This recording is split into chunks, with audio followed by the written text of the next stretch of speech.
Thank you. పొద్దాల Ramakrishna. ధన్యవాదాలు అధ్యక్ష.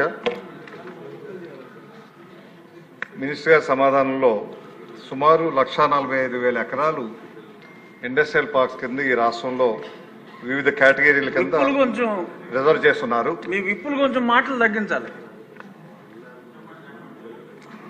విప్పులు ఎక్కువైపోయారు, మాటలు తగ్గించండి.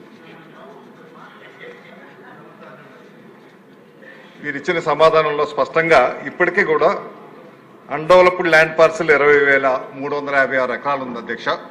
అదే కాకుండా బల్క్ ల్యాండ్ పార్సిల్ 51,000 ఎకరాలు ఉంది. ల్యాండ్స్ ఇవ్వటం అయితే చాలా ఇబ్బంది, హార్ట్ బర్న్గా రైతులు చాలా ఇబ్బంది పడే ఇచ్చే పరిస్థితి ఉందా?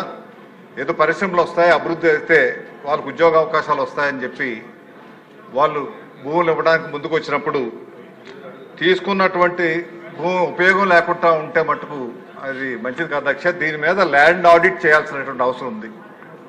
ఎంత ల్యాండ్ అలాట్ చేశారు, ఎప్పుడు అలాట్ చేశారు, అలాట్ చేసినాక వాళ్ళకి ఇచ్చినటువంటి పరిమితి 2-3 సంవత్సరాలు అది పూర్తి చేశారా లేదా, లేకపోతే అది ఎందుకు క్యాన్సిల్ చేయలేదు, ఆడిట్ చేయాలా అధ్యక్ష.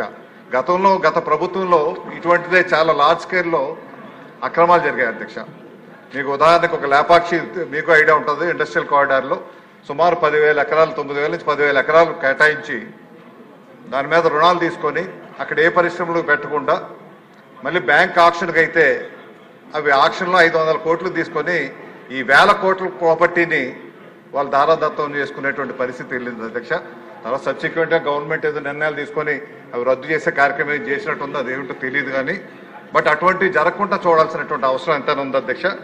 దీంతో పాటు ల్యాండ్ లోజర్స్ ఎవరైతే ఉన్నారో, పరిశ్రమలకి భూములు ఎవరైతే ఇచ్చున్నారో వారికి తప్పనిసరిగా అక్కడ ఉన్నటువంటి అవకాశాల ప్రకారంగా కనీసం నాన్ టెక్నికల్గా వారి అర్హత బట్టి ఆ ల్యాండ్ లోజర్స్కి ఉద్యోగాలు ఇచ్చేటువంటి అవకాశాన్ని కల్పించే విధంగా ఒక విధి విధానాలు రూపొందించాల్సినటువంటి అవసరం ఎంతైనా ఉంది అధ్యక్ష. వారికి ఉద్యోగం రాదు, వారికి ఇచ్చినటువంటి తక్కువ ల్యాండ్ ఎక్విజిషన్ కాస్ట్ కూడా వాళ్ళు సంవత్సరం 2 సంవత్సరాలు. సభ్యులకు మనవి, సైలెన్స్ ప్లీజ్. ఎవరైనా మాట్లాడుకోవాలి తప్పనిసరి అనుకుంటే దయచేసి బయటికి వెళ్ళిపోండి తప్ప సభకి అంతరాయం కలిగించవద్దని చెప్పి అందరికీ వినతి.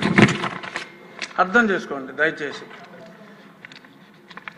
ఈ విధంగా గారు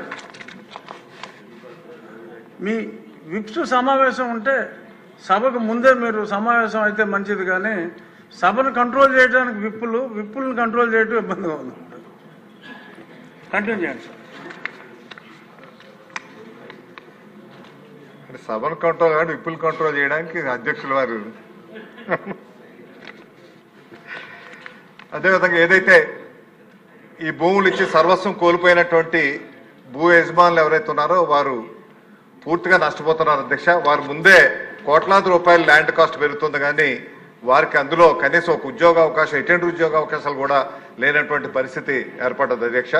ఈ పరిస్థితి నుంచి సవరించాలంటే ఒక నిర్దిష్టమైనటువంటి విధి విధానాలు ఉండాల్సిన అవసరం ఉంది. వారికి ఎంప్లాయ్మెంట్ ఏ రకంగా ఇవ్వాలి, భూమి పోయిన ప్రతి కుటుంబం నుంచి ఒకరికైనా సరే అక్కడ ఉన్నటువంటి పరిశ్రమలో ఉద్యోగాలు ఇవ్వాలి. ఇప్పుడు పరిశ్రమలు పెట్టేవారు ఏం చేస్తారంటే స్థానికులకు ఇవ్వకుండా ఆఖరికి అటెండరు, స్వేపరు, చిన్నవి కూడా ఎక్కడో దూర ప్రాంతాల నుంచి తీసుకొని వచ్చి వారికి ఇస్తూ ఉంటే వీరికి చాలా కడుపు మంటగా ఉండే పరిస్థితి వస్తుంది. కాబట్టి దానికి సంబంధించి విధి విధానాలు కూడా ఉండాలి. ఇండస్ట్రియల్ పాలసీతో పాటు అవి కూడా ఉండాల్సినటువంటి అవసరం ఉంది అధ్యక్ష. దీంతో పాటు ఎక్కడైతే ఇండస్ట్రియల్ పార్క్స్ ఉన్నాయో అక్కడ ఐటీఐ, పాలిటెక్నిక్ పెట్టి అక్కడ ఉన్న పరిశ్రమలకు అనుగుణంగా అక్కడ భూ నిర్వాసితులకి కొంత కోటా పెట్టి వారికి అక్కడ చదివించి వారికేమో నైపుణ్యాభివృద్ధి చేసేటువంటి శిక్షణ కార్యక్రమాలు కూడా ఏర్పాటు చేయాల్సినటువంటి అవసరం ఉంది అధ్యక్ష. మనకు స్టీల్ ప్లాంట్ మీకు తెలుసు, ఎప్పుడో 60s, 70s వచ్చినటువంటి స్టీల్ ప్లాంట్కి 25,000 ఎకరాలు కేవలం 2,000 రూపాయలతో ఇచ్చినటువంటి రైతులు ఇప్పటికీ ఆ కుటుంబాల నుంచి ఆర్ కార్డు ఇచ్చారు, కానీ ఇప్పటికీ ఉద్యోగాలు లేనటువంటి పరిస్థితి ఉంది. కాబట్టి అటువంటి ఒక నిర్ణయం తీసుకోవాల్సినటువంటి అవసరం ఉంది. మాకైతే అనకాపల్లి జిల్లాలో అచ్యుతాపురం SEZలో చాలా పెద్ద SEZ అధ్యక్ష, సుమారు 12-13 ఎకరాలు ఉంటాయి మా విజయ్ కుమార్ గారి నియోజకవర్గంలో.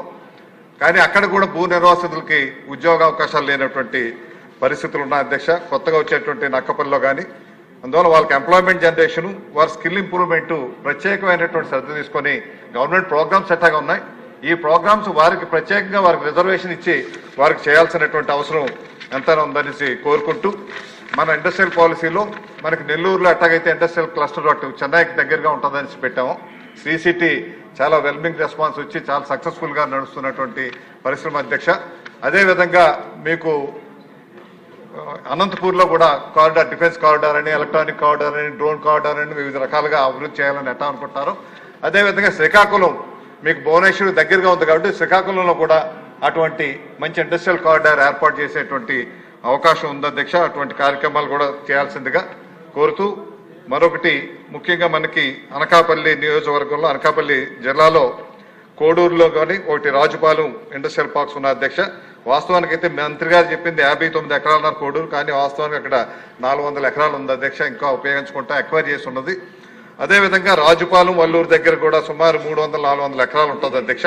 అవి లాజిస్టిక్ పార్క్ చేయాలనేసి గవర్నమెంట్ ఆఫ్ ఇండియా కూడా ప్రతిపాదనలు పంపించడం జరిగింది. వాటికి కావాల్సినటువంటి అప్రోచ్ రోడ్స్ కూడా ఉండాల్సినటువంటి అవసరం ఉంది కాబట్టి అవన్నీ ఆ ఇన్ఫ్రాస్ట్రక్చర్ కూడా తయారు చేసి అవి త్వరితగతిన ఉపయోగంలోకి వచ్చే విధంగా ఏవైతే బేరల్ ల్యాండ్స్ ఏవైతే ఎక్విజిషన్ చేసుకొని ఖాళీగా ఉండిపోయినటువంటి స్థలాలు ఏవైతే ఉన్నాయో 20,000 ఎకరాలు, 51,000 ఎకరాలు, సుమారు 70,000 ఎకరాలు ఉంది కాబట్టి వీటిని ఏ రకంగా అభివృద్ధి చేస్తారు, అక్కడ భూ నిర్వాసితులకి ఏ రకంగా ఉద్యోగ అవకాశాలు కల్పిస్తారు, తప్పనిసరిగా కొంత కేటాయించి వారికి ఉద్యోగ అవకాశాలు కల్పించే విధంగా ఉండేటువంటి ఇండస్ట్రియల్ పాలసీ తప్పనిసరిగా ఉండాల్సిన అవసరం ఉంది. మన ఇండస్ట్రియల్ పాలసీ కూడా ఇంప్లిమెంట్ చేయాల్సిందిగా మీ ద్వారా మంత్రివర్యులు కోరుకుంటున్నాను అధ్యక్ష. మంత్రి గారు ఒక్క నిమిషం, ఇది నోట్ చేసుకుంటే ఇంకొక సప్లిమెంటరీ ఉంది, ఒకేసారి మీరు సమాధానం ఇస్తే బెటర్గా ఉంటుంది.